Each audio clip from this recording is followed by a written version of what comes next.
यो चलो, किसी की चली क्या सर आपकी ज्योग्राफी अपलोड करा दो? ज्योग्राफी अपलोड करो भाई, जल्दी से जल्दी करो, ठीक है, हो जाएगी आपकी, कल परसों तक हो जाएगी, हमें पता है सब कुछ। क्लास चालगी के भाई कोई बताओ क्या? बताऊंगा। चलो आ जाओ आ जाओ आ जाओ आ जाओ। बाड़मेर से प्रणाम प्रणाम प्रणाम प्रणाम। नमस्कार नमस्कार नमस्कार। सर क्लास स्टार्ट कीजिए, बस स्टार्ट करने ही ऐड हो, ठीक है। बाड़मेर की धरा से प्रणाम प्रणाम भाई। चलो, हमारी ऋग्वेदिक सभ्यता चल रही थी, ऋग्वेदिक, और ऋग्वेदिक सभ्यता जो थी वो 1500 से 1000 बीसी थी।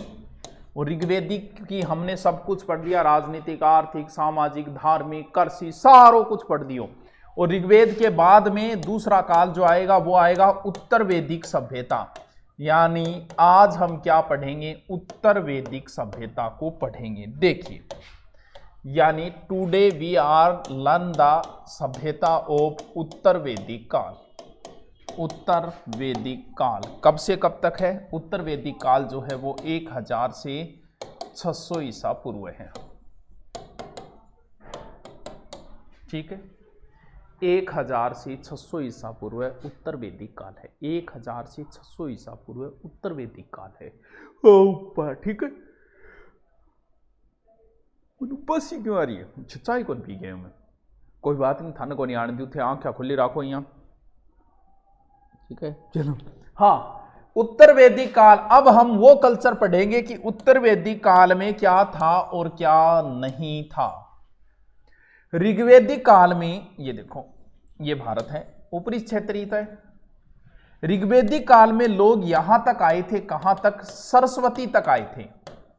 लेकिन उत्तर वैदिक काल में लोग कहां तक चले गए? एमपी तक चले गए। मुख्य केंद्र जो है वो कुरु और पांचाल हो गया, क्योंकि धीरे धीरे लोग आगे बढ़ेंगे। शतपथ ब्राह्मण ग्रंथ में लिखा है कि माधव जो है वो अग्निमुख में लेकर ऐसे चलता गया और सब कुछ भस्म करता गया, और लास्ट में कहां तक पहुंचा? गंडक नदी तक। गंडक नदी यानी सदानीरा, यानी यहां तक ही नॉलेज था इनको। मिथिला यानी उसका अंतिम पड़ाव था मिथिला। यानी उत्तर वैदिक काल में लोग कहां तक आ गए? यहां तक आ गए थे। अब इधर एक साइड में मैं ऋग्वेदिक भी लिख देता हूं। ऋग्वेदिक में मुख्य कार्य क्या था? मुख्य कार्य जो था इनका ना, ऋग्वेदिक काल में पशुपालन था, लेकिन पशुओं के साथ कृषि करते थे। लेकिन उत्तर वैदिक में आते आते इनका मुख्य व्यवसाय क्या हो गया? कृषि हो गई। भी लोग स्थायी रूप से रहने लग गए, बसने लग गए। स्थायी रूप से जहां रहेंगे वहां हमें खेत की आवश्यकता होगी, वहां कृषि की आवश्यकता होगी। तो यहां आते आते मुख्य व्यवसाय क्या हो गया था? कृषि। एक ठीक है, ओके गुरुजी, ओके। वर्ण व्यवस्था बताई थी। यहां वर्ण व्यवस्था पूर्णतः स्थापित नहीं हुई थी, लेकिन उत्तर वैदिक काल में वर्ण व्यवस्था यानी चारों जातियां पूर्णतः व्यवस्थित हो गई थी। यहां पर लोहे के प्रयोग का कोई अवशेष नहीं मिलता, लेकिन उत्तर वैदिक काल में लोग क्या यूज लेने लग गए? लोहे का यूज लेने लग गए। अब लोहा जो है उसकी कई बातें हैं जो कई बार एग्जाम में पूछ ली जाती हैं। यानी ऋग्वेद में लोहा नहीं था, उत्तर वेद में क्या यूज होने लग गया? लोहा। ऋग्वेद में अयस शब्द जरूर आया है, लेकिन ये तांबा या कांसा के लिए आया होगा। लेकिन अथर्ववेद में और इसे लोहे की जगह अयस शब्द आया है। यानी अथर्ववेद में श्याम अयस जो शब्द है वो किसके लिए आया है? वो लोहे के लिए। और सर्वप्रथम लोहे के जो अवशेष मिले वो मिले अंतरजी खेड़ा। अंतरजी खेड़ा ये कहां पड़ता है? एटा यूपी के अंदर, ठीक है। क्लास रुक के चले ना यार, क्लास रुक रही है, चेक करो। कौन रुक रही? शायद चेक करो। हाँ देखो, दो तीन बातें तो बताइए अभी तक। ऋग्वेद के बाद उत्तर वेद है, तो उत्तर वेद थोड़ा और आगे बढ़ गई। यानी उनका मूल स्थान जो आर्यों का वो एमपी के आसपास पांचाल कुरु ये क्षेत्र हो गया था, ठीक है। और इसके अलावा हमने देखा कि आर्यों का मुख्य केंद्र कुरुपांच, और जो इकोनॉमिक्स है वो उसमें तो पशुपालन मैन था, यहां पर कृषि मैन हो गई है। क्यों? क्योंकि ये लोग जो है वो स्थायी रूप से रहने लगे, तो कृषि। वर्ण व्यवस्था विधिवत क्लास सही से चल रही है, ये सब पागल बना रहे हैं। अरे पागल कौन बनाई करे, हाँ पागल कौन बनाई करे बावड़ू, या ना करे करो, क्लास सही से चल रही है। फिजिक्स आर्ट की यहाँ की क्लास अपलोड नहीं हो रही है सर जी, फिजिक्स आर्ट कला की क्लास, आर्ट कला की अपलोड को नहीं हो रही। कोई बात नहीं, कोई समस्या है नहीं, कोई अपलोडिंग और अगले दिन नहीं हो पा नहीं तो थे मैसेज छोड़ दिया करो, समाधान हो जाओ। 97 82 34 66 26 पर और थारो समाधान कर दियो जाओ वो, ठीक है। ऐसी कोई प्रॉब्लम आए किसी प्रकार की, ठीक है, कोई टीचर से संबंधित हो, कोई कई बार हो जाता है कुछ लोग कमेंट ज़्यादा पढ़ने लग जाते हैं, टीचर टाइम पास कर रहे हो, कोई किसी प्रकार की हो तो आप इस पर मैसेज छोड़ दिया करो, क्योंकि जब भी टाइम मिलता है मैं इसको खुद देख लेता हूँ, ठीक है। ओके गुरुजी, चलो तो लोहे के सर्वप्रथम, अब देखो राजनीति की बात करें। पहले युद्ध किसके लिए होते थे सर? पहले युद्ध गाय के लिए करते थे, क्यों? क्योंकि वो स्थायी तो रहते ही नहीं थे। एक बात बताओ, थारो जद कोई स्थायी घर है, कोई डांग पर डेरा अगला घर मेरा, तो थे जमीन खातर क्या मिलड़ोगा, लेकिन जब थे स्थायी रहने लग जाओ, जब कोगा वो खूडी ने क्या काटे हो, तो यहां पर लोग स्थायी रहने लगे, तो यहां पर गाय के साथ क्षेत्र के लिए भी युद्ध होने लगे। और राजा शब्द क्या हो गया था? वंशानुगत। आपको बताया था ना, राजा पहले चुना जाता था, यहां राजा की दादागिरी हो गई है। और उत्तर वेद सभार समिति तरीकों पर खत्म सी होगी, राजा बोले दादागिरी अपनी रहेगी भाई साहब। और एक नया शब्द आया था, कुल ग्राम विष जन, और जन के ऊपर एक और आ गया था राष्ट्र, यानी उत्तर वेद में आते आते एक नया शब्द भी आ गया था, क्या? राष्ट्र। इतनी बात समझ में आएगी थारे? बताओ आएगी? बताओ भाई, क्या कहो, बताओ भाई। चलो ठीक है, अब देखो, अब हम बात करें उत्तर वेदी का आर्थिक जीवन। आर्थिक जीवन, कृषि को प्रधानता मिलने लगी। राजा जनक तक का उल्लेख है, उसने हल चलाना सिखाया, हल चलना सिखाया, इस तरीके का वर्णन। नहरों का उल्लेख है सर, कहां है नहरों का उल्लेख? नहरों का उल्लेख अथर्ववेद में है। गन्ने को वर्णन है, गन्ने नहीं बोलिया करता, गन्ने का भी उल्लेख मिलता है। एक उपनिषद है तैतरीय उपनिषद, तैतरीय सर टेक्नोलॉजी टीम की गुआड़ खड़ा करके गोली मर दो, रुक कर दिया, समाधान कर दिया। तैतरीय उपनिषद, अरे टेक्निकली गलती कौन, दिन में 30 से 40 क्लासें होती है, तो कोई ना कोई बीच में छूट जाती, कई बार गड़बड़ हो जाती है। तैतरीय उपनिषद सर ये क्या है? तैतरीय उपनिषद में लिखा है कि अन्न ही ब्रह्मा है। टाबरो, अन्य ब्रह्मा है, अन्य सो क्यों? अन्न को मतलब अनाज।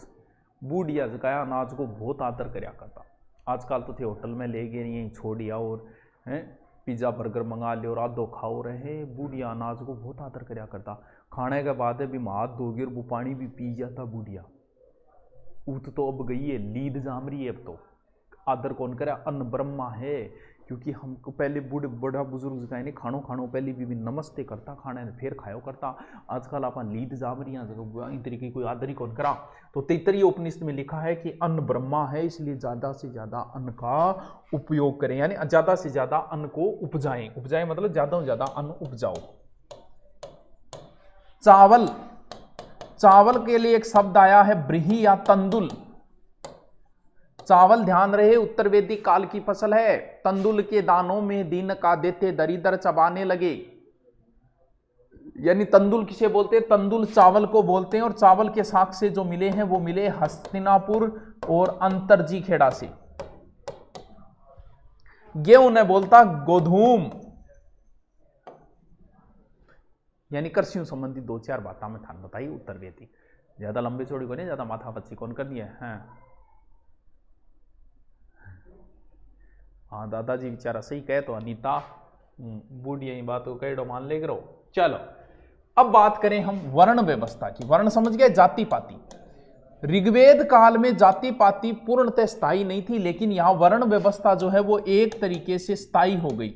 और यहां वर्ण का अर्थ अब रंग नहीं है, वर्ण का अर्थ एक तरीके से चतुर्वर्ण हो गया है। चतुर्वर्ण ब्राह्मण, क्षत्रिय, शूद्र, वैश्य जो है वो 4 वर्ण हो गया। सर्वश्रेष्ठ के लिए लड़ाई शुरू हो गई। सर्वश्रेष्ठ समझोगे? आज भी लड़ाई नहीं है क्या? सर्वश्रेष्ठ है, यानी आपकी जाति का गुणगान और बखान करे। ओ हो जे आपकी जाति को कोई आईएएस आरएएस बन जा तो जड़ी लगा देगा, फेसबुक की मां बहन करके छोड़ देगा। क्यों? क्योंकि आज भी सर्वश्रेष्ठता की लड़ाई चलती है हमारे बीच में। कब मारली जाति सर्वश्रेष्ठ है, मारी जाती तो कोई हुड ही कौन करे। तो सर्वश्रेष्ठता की लड़ाई जो है वो उत्तर वैदिक काल में प्रारंभ हो गई, जो आज तक चल रही है, आगे भी चलेगी। यानी फिर अपनी जात को आदमी, आपकी जात को होना चाहिए भलाई, वो अपराधी क्यों ना बिंग पक्ष में खड़ा हो जाऊंगा। क्यों? क्योंकि आज सर्वश्रेष्ठता की लड़ाई है, मार लें तो गलत हो ही कौन सके। आ रहा देखो, चलो ठीक है। यानी सर्वश्रेष्ठता की लड़ाई शुरू हो गई थी, लेकिन ध्यान रहे छुआछूत शुरू नहीं हुई थी। छुआछूत समझो, अस्पृश्यता, अस्पृश्यता का ध्यान रखना सूत्र काल में हुआ था, जो 600 से 300 ईसा पूर्व। यानी छुआछूत भी टाइम तक कौन चाली? कद ऋग्वेदिक काल में छुआछूत नहीं थी, छुआछूत बाद में पनपी है। कब? सूत्र काल के अंदर छुआछूत बाद में आई है। समझ गया? ठीक है सर, सबसे बेस्ट। प्रदीप अब रुक भी जा, बोल दियो ना क्या हो जाएगी अपलोड। अरे पढ़ ले प्रदीप, कॉपी पेस्ट मारना लीजिएगा। चल ठीक है। समाज में अनुलोम विलोम विवाह होने लगे। अनुलोम विलोम, बाबा रामदेव वाला ब्याह होने लग गया, जखन पेट में वाड़ना अनुलोम विलोम तो समझो। ठीक है। यानी वर्ण व्यवस्था जो है वो हो गई थी। अरे कमेंट चालन लाग रहे संदीप वर्मा। हाँ देखो, ये बताऊं मैं बिना मतलब बात। देखो, ऋग्वेदिक काल में छुआछूत वर्ण व्यवस्था सही तरीके से स्थापित नहीं हुई थी। उत्तर वेद में एकदम सही हो गई। छुआछूत अभी तक नहीं आई थी उत्तर वेदिक काल तक। कब? 600 के बाद में सूत्र काल में छुआछूत वगैरह पनपेगी। ठीक है, ओके। और सर्वश्रेष्ठता के लिए लड़ाई शुरू होगी कि हमारी जाति ही सर्वश्रेष्ठ जाति है। ऐसी लड़ाई शुरू होगी, जो वर्तमान में भी डायरेक्ट अनडायरेक्ट आप फेसबुक के ऊपर देख सकते हो। ठीक है, चल अब बात करें आश्रम व्यवस्था। बाबा जाने सबके मन की बात। बाबा लाएंगे क्रांति, बाबा लाडू खिलाएंगे और लाएंगे क्रांति।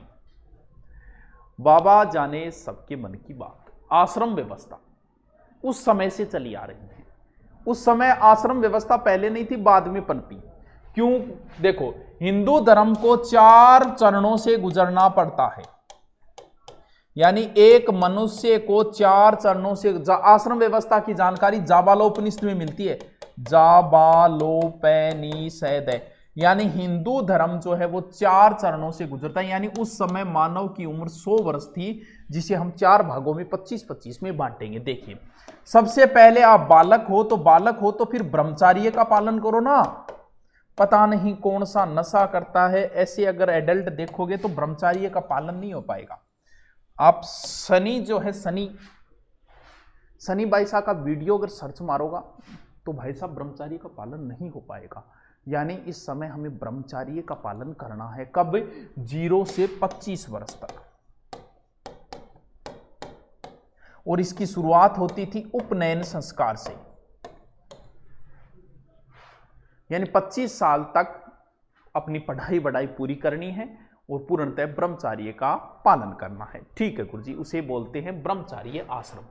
फिर हमें दूसरे आश्रम में प्रवेश लेना है। कौन से में? यानी अब आपनो 25 होता है, ब्यावड़ो थावड़ो कर दियो, फिर अपन गृहस्थ जीवन जीनो है, यानी गृहस्थ आश्रम में प्रवेश करना है, जो को आपनो 25 लेगे 50 तक है। यह सबसे बेस्ट जो है, सर्वश्रेष्ठ आश्रम यही है। इसमें हमें 3 कर्ज चुकाने हैं सर। 1 साल बीएड होने के बाद एक नॉन के ऊपर चले गए। इसमें हमें 3 कर्ज चुकाने हैं। देव ऋण है, ऋषि ऋण है, पितृ ऋण है। यानी देवताओं ने हम पर उपकार किया है, हमें जन्म दिया है, हमें उनकी पूजा पाठ करके हमें ऋण उतारना चाहिए। हाँ, ऋषि ऋण एक तरीके गुरु का ऋण है। और पितृ ऋण यह है कि हमें बाप भी बनना है। प्रकृति चलाने के लिए बाप बनो, मान लो थरब्या नहीं हो तो गठन गुप्त दान हो गए, बाप बनना जरूरी है। तो पितृ यानी 3 तरीके का ऋण है, वह गृहस्थ जीवन में अपन चुकाना है 25-50 के बीच में। 25 के बाद गारंटी है क्या? शादी हो जाएगी, गृहस्थ आश्रम में चल जाएगी। गारंटी तो कौन ही मुना यार, गारंटी तो के लिया। तो अब तो 25 का आधार पर चल ही कौन। अब तो आदमी उम्र ही 60 होगी, तो अब तो 20-20 लेके चलना पड़ेगा, क्योंकि अब उम्र जो है 60 हो गई। धीरे धीरे मानव की उम्र मात्र 20 वर्ष रह जाएगी। कलयुग का जब अंतिम पहर आएगा, तब कलयुग की जो परिभाषा लिखी गई है कि कलयुग के अंतिम पहर में मानव की उम्र मात्र 20 वर्ष रह जाएगी। यानी वर्तमान में 100 से हम 60 के ऊपर आ गए, हमारे सामने आ गए, देखते देखते आ गए। फिर लिखा है कि जब कलयुग का अंतिम पहर आएगा उस समय गंगा नदी पूर्णतः सूख जाएगी, धीरे धीरे सूख रही है, आधी तो सूख गई। जब कलयुग का अंतिम पहर आएगा तब गायें दूध देना बंद कर देगी, धीरे धीरे गायें अपना दूध देना बंद कर रही है। जब कलयुग का अंतिम पहर आएगी तब सिर्फ और सिर्फ महिलाओं की चला करेगी, महिलाएं अनेक विवाह करेगी, जिस पुरुष को चाहेगी उस पुरुष से विवाह करेगी। तो ई तरीके की बातें कलयुग में लिखेड़ी है। तो कलयुग के अंतिम पैर में लिखा गया है कि मानव की उम्र मात्र 20 वर्ष रह जाएगी, क्योंकि ऐसा प्रदूषण, ऐसा खान पान होगा कि मानव की उम्र 20 वर्ष रह जाएगी। लेकिन कभी मानव की उम्र पूर्णतः 100 वर्ष हुआ करती थी, लेकिन उसके लिए जरूरी होता है कि ब्रह्मचर्य का पालन किया जाए। हाँ, जवानी अच्छी जीने के लिए बचपन को सही सेफ होना जरूरी है। 9 वर्ष की नानी होगी, हाँ 9 वर्ष की नानी बिल्कुल हो सकती है, ऐसा लिखा गया है और हो भी सकता है, कोई बड़ी बात नहीं है। ठीक है गुरु जी। इसके बाद में तीसरा आश्रम आएगा, यानी इमटब टिकर पालना है अपन, वानप्रस्थ आश्रम। वानप्रस्थ आश्रम ये हो गया 50 से 75। इस समय हमें वनों में जाना है, यानी एक तरीके से हमें पूरी गृहस्थी की चिंता लेनी है। कब? इस समय। अब हमें थोड़ा थोड़ा गृहस्थी को छोड़ के और भगवान के पूजा पाठ में लगना है और वन में जाके पूजा पाठ करनी है। ठीक है। और चौथा और अंतिम आश्रम जो है उसमें पूर्णतः हमें सन्यासी होना है। क्या घर पे हो रहा है, टिंगर रो रही है, टिंगरी रो रही है, पीर में क्या हो रही है आश्रम, हमें इस चिंता से मुक्त होना है। तो वो कौन सा आश्रम है? वो है सन्यास आश्रम, जो 75 से 100 के बीच में है। और इसका एकमात्र जो मकसद होता है वो होता है मोक्ष प्राप्त करना। वैसे उत्तर वेद में 3 ही आश्रम थे, बाद में हुआ ये चौथा। तो ध्यान रहे, गृहस्थ आश्रम से भी आप सीधे संन्यास आश्रम में जा सकते हो, इस आश्रम में जाने की भी कोई जरूरी नहीं है। यानी पहले जो है हमें बचपन ढंग से जीना है, फिर हमें गृहस्थ आश्रम में आना है, फिर भगवान की पूजा पाठ को ध्यान करना है। ठीक है, चलो चलो ठीक है ठीक है। अब बात करें हम गोत्र। गोत्र शब्द का उल्लेख वैसे तो ऋग्वेद में हुआ है, लेकिन इसका प्रचलन जो है वो उत्तर वेद में ही आया था। ये टाइम हो गया 35 मिनट होगी और होती फिर तो लिखना भी पड़ेगा। महिला स्थिति वगैरह फिर काल ही कंप्लीट कराना। 1 साल बीएड होने के बाद फिर से एमए कर सकते हैं क्या? नॉन से 1 साल बीएड होने के बाद, बीएड बीच में छोड़ने का था ही नहीं, एमए बीच में छोड़ सकता है, गैप आ सकता है। एमए के अंदर बीएड के बीच में तो गैप नहीं आता, मुझे जहां तक नॉलेज है।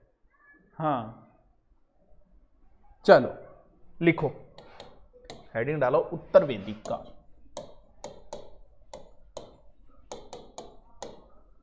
उत्तर वैदिक काल 1000 से 600 ईसा पूर्व। ठीक है।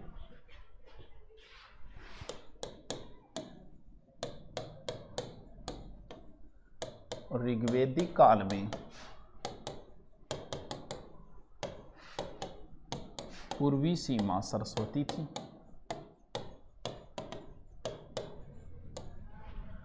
सरस्वती थी।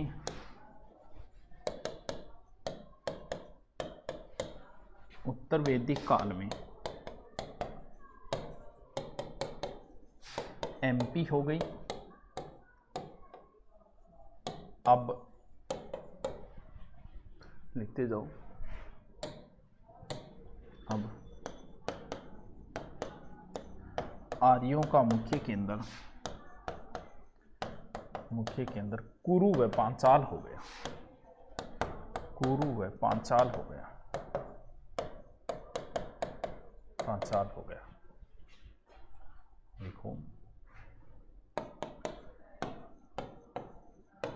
अर्थव्यवस्था कृषि प्रधान हो गई।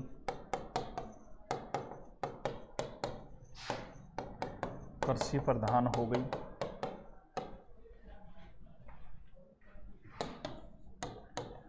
वर्ण व्यवस्था विधिवत हो गई।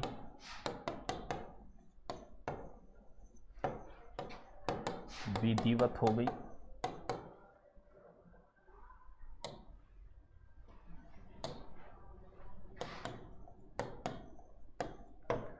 लोहे का सर्वाधिक प्रयोग होने लगा।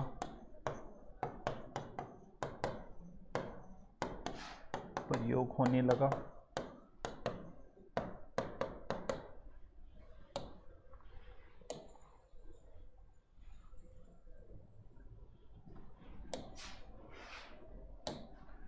ठीक है, लिखो एक चीज लिखो हेडिंग डाल के, लोहा।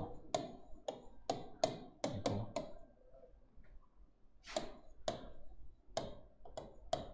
ऋग्वेद में अय शब्द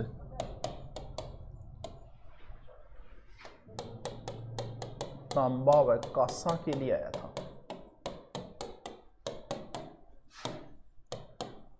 लिए आया था।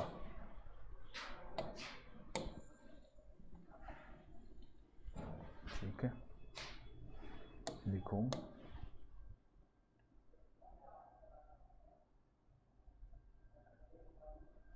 अथर्ववेद में श्यामयस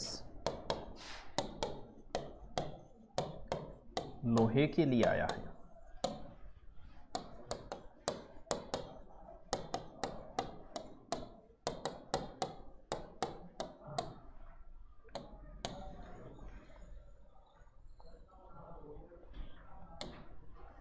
फिर लिखो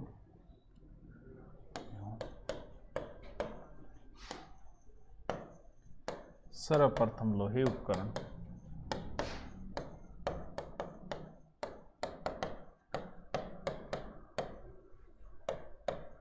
अंतरजी खेड़ा एटा यूपी से मिले।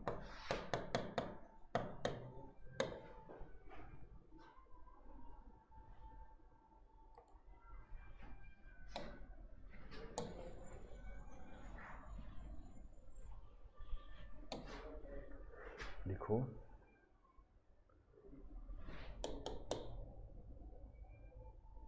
युद्ध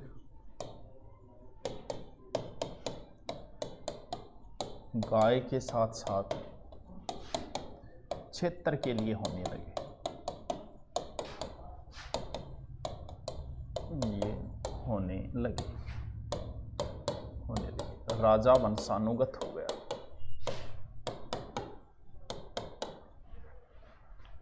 वंशानुगत हो गया।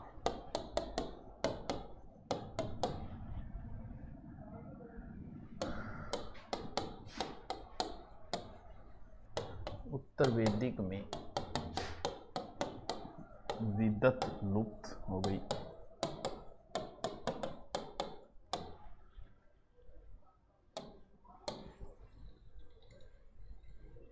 विद्वत क्या थी? वो संस्था नहीं थी, नहीं सभा समिति। लिखो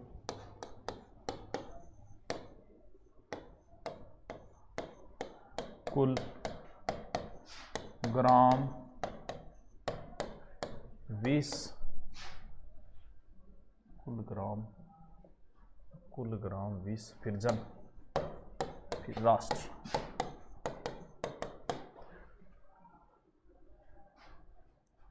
जांगा लिखो पहले। लिखो आर्थिक जीवन। आर्थिक कृषि प्रधान, कृषि को प्रधानता।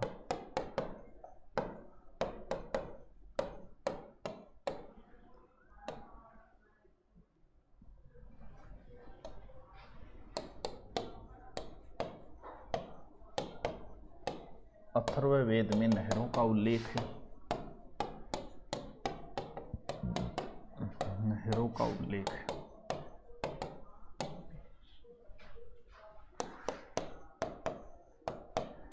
गन्ने का वर्णन है।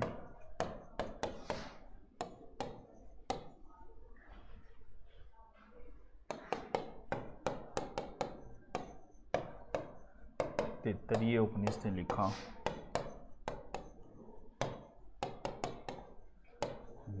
अन्न ही ब्रह्मा है।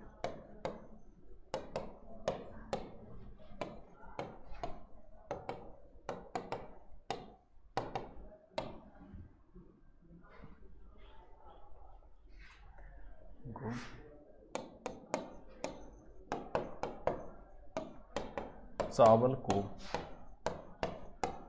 ब्रीही या तंदुल कहा गया।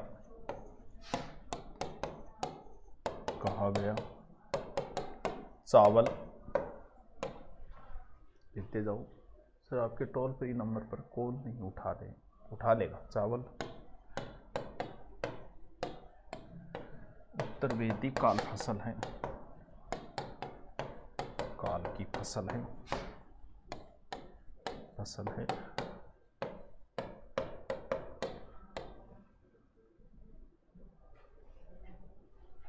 जिसके साक्षी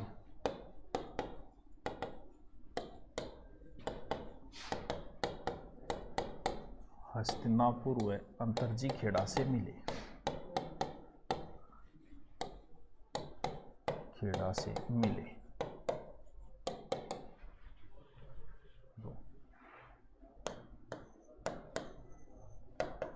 गेहूं के लिए गोधूम, गोधूम। गन्ना के लिए इक्सु शब्द का प्रयोग,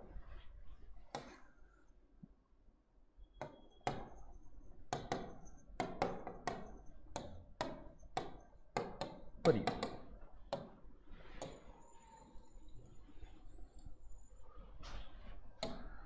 लिखो वर्ण व्यवस्था,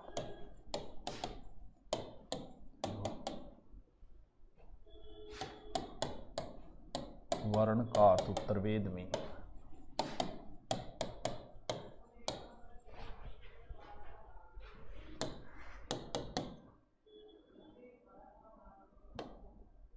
चतुवर्ण से हो गया, से हो गया।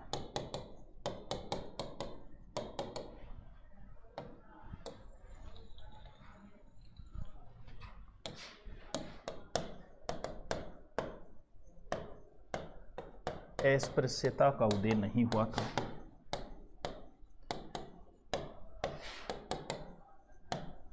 नहीं हुआ था।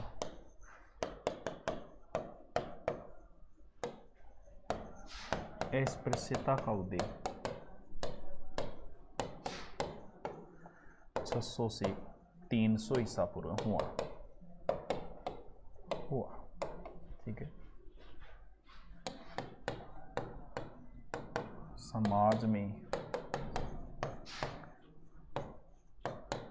अनुलोम प्रतिलोम विवाह होते थे,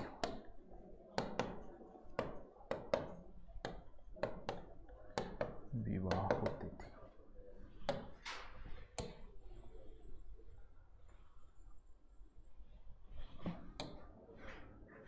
लिखो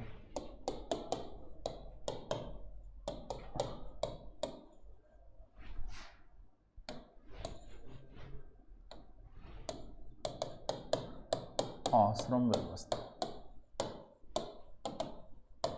आश्रम व्यवस्था।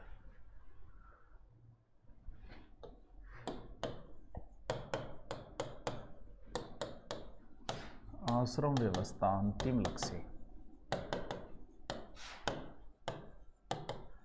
अंतिम लक्ष्य मोक्ष प्राप्त करना।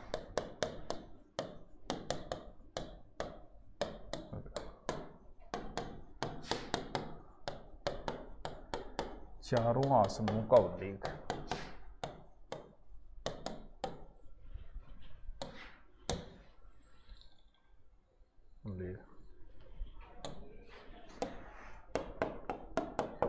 जाबालोपनिषद में मिलता है, नहीं मिलता,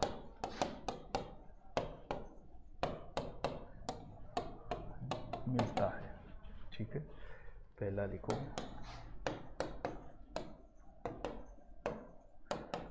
ब्रह्मचारी आश्रम 25 वर्ष तक,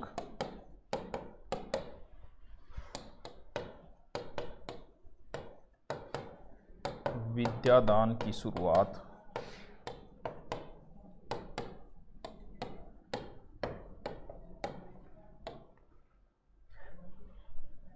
उपनयन संस्कार से, संस्कार से।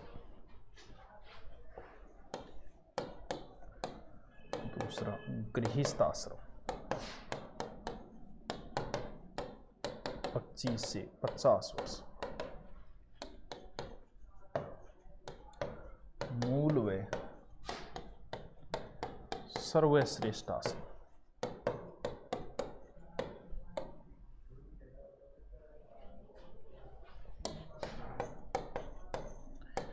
तीन ऋण, देव ऋण, ऋषि ऋण,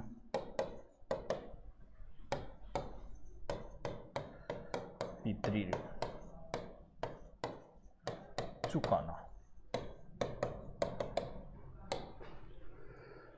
सर अब शिखर कब आ रहे हो? अभी तो कोई प्लान नहीं है, अभी तो 2900 करेंगे उसके बाद। सर शिक्षण विधि आप कराओगे क्या? करवाएंगे, अभी आश्रम खुलने तो सारा काम हो जाएगा आपको। चलो गृहस्थ आश्रम के बाद में है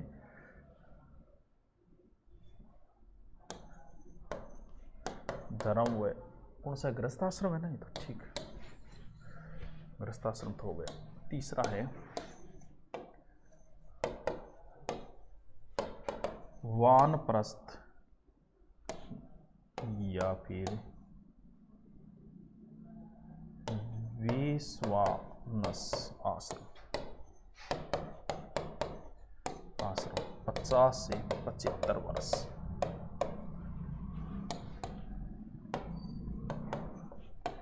धर्म व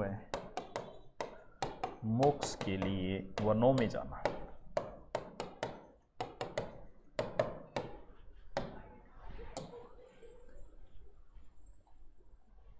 ठीक है, फिर चौथा लिखो संन्यास आश्रम।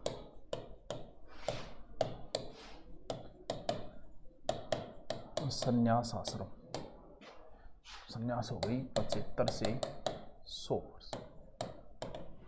लक्ष्य से मोक्ष प्राप्त करना, मोक्ष प्राप्त करना। ठीक है,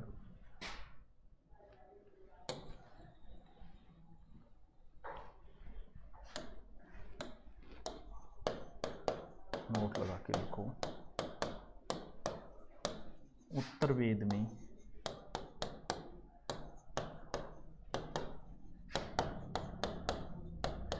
तीन आश्रमों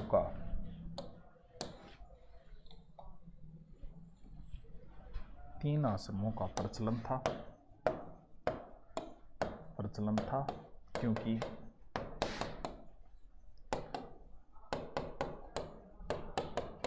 छांदोग्य उपनिषद में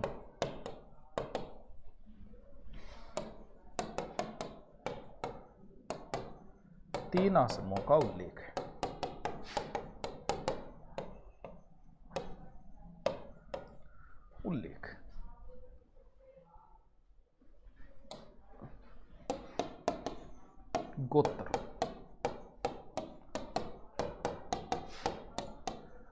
गोत्र शब्द प्रथम उल्लेख ऋग्वेद में,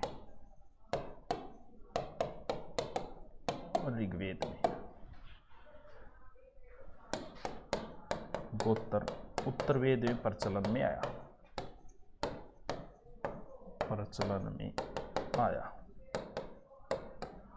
इसका उल्लेख अथर्ववेद में मिलता है।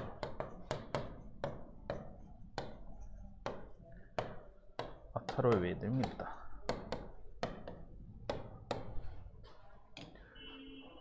कविता आज आपको संभाता लग गया कि चलो कोई बात नहीं, कल पढ़ेंगे फिर।